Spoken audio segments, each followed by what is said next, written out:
I've come to realize this one human is just another under different circumstances. So a lot of times I see people acting a way and I realize like shit, I can't even really be mad because that would have possibly been me if I, didn't read or if I this or that. So you can't really look down on anybody. You can only appreciate the fact that you've done what you should have done to get where you've gotten. Alright. So in 2018, I'm really interested in uplifting the mind of the people in my community. A majority of those people happen to be black. One thing that I've noticed in my community is no one reads anymore. This is the mini book. I had the original book, but I lost it when I moved. Four Agreements is a very good book. I read it a couple years ago. It was recommended by Charlemagne, I remember. Four Agreements is a spiritual book. A lot of us need help. And a lot of us need direction in life, and I'm a really big fan of certain self-help books because they do put you on a great path. What the Four Agreements does is it basically splits life up into four basic agreements, and with those being followed, it allows you to live your best life. Now in life we make agreements with ourselves and others. Obviously, that's how we confirm our own realities. The first agreement is be impeccable with your word. Now, your word is everything you have. You create everything with your word. It's how we communicate and we put things out into the universe and they come back. If you are impeccable with your word, if you're a man of your word, if you're a man of integrity, it gives you a certain amount of power. The second agreement is don't take anything personal. We live in our own world.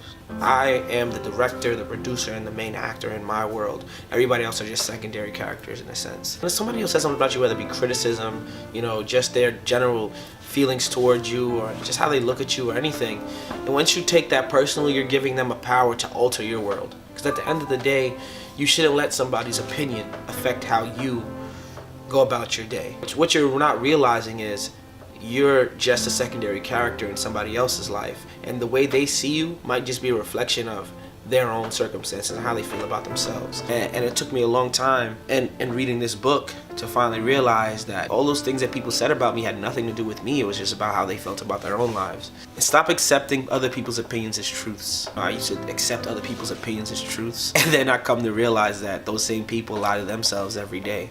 So yeah, don't take anything personal. The third and fourth agreement I'll let you go read about. I'm not going to sit here and explain the whole book to you. It's led me down a path to basically not be a hater, not be somebody who wishes ill will upon people, somebody who appreciates their own success, somebody who likes to see others succeed no matter who they are.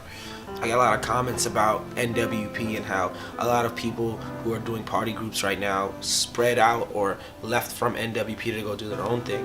And they ask me how do I feel about it, do I have beef with these people? And honestly speaking, I really don't. Like, if you feel like you can succeed without me, if you feel like my value isn't necessarily what is making the business go a certain direction and you want to do it on your own, I am all for it. Because at the end of the day, the more black people that succeed in this world, the better it is for my children in the future. I want my children to grow up around people who are successful and black, whether they did it on their own or they did it with me. People like Jay-Z, people like Diddy, people who are really out there being black moguls and restarting this black renaissance. Being around rich black people has driven me to become one of those rich black people. And the more people in this world that are like that, the more people that are there for my children to be inspired by in the future. So I don't wish no ill will upon any black man's business. I'm gonna get money regardless. I'm really not worried about what any man does, if they feel like they're taking business away from me, if they feel like this or that. At the end of the day, I know where my mind is, I know where my incomes are, and I'm very stable and I'm very secure with myself. So any man who decides to go out there and start their own business that worked with me, besides like the legal aspect of it, I really don't have any issue with that. Like, I really, in my head, support them.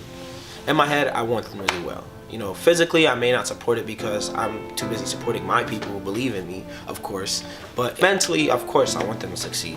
I'm not a hating ass nigga. I'm not somebody who counts another man's money like that. I really don't care. And secondly, honestly, the more black rich people out there, the more black rich friends I can have. I don't want to be the only rich nigga in the room.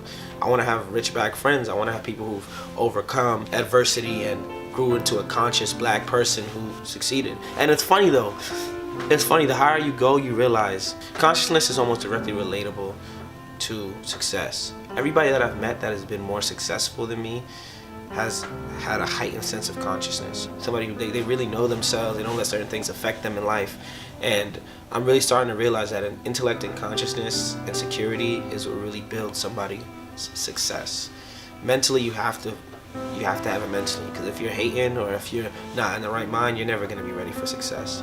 You know, I'm all for it. I want my people to succeed. I want you guys to go out there and get that bag, whether it's with me or not. Just know that if you're with me, I'm backing you fully and you have my full support. If not, then not. Go out there and support your black-owned business and put money back into your own community, because as black people, we got a long road ahead of us. And yeah. As always, it's your boy Davy Jones, spreading love. And if you think you can succeed while hating, correct me if I'm wrong.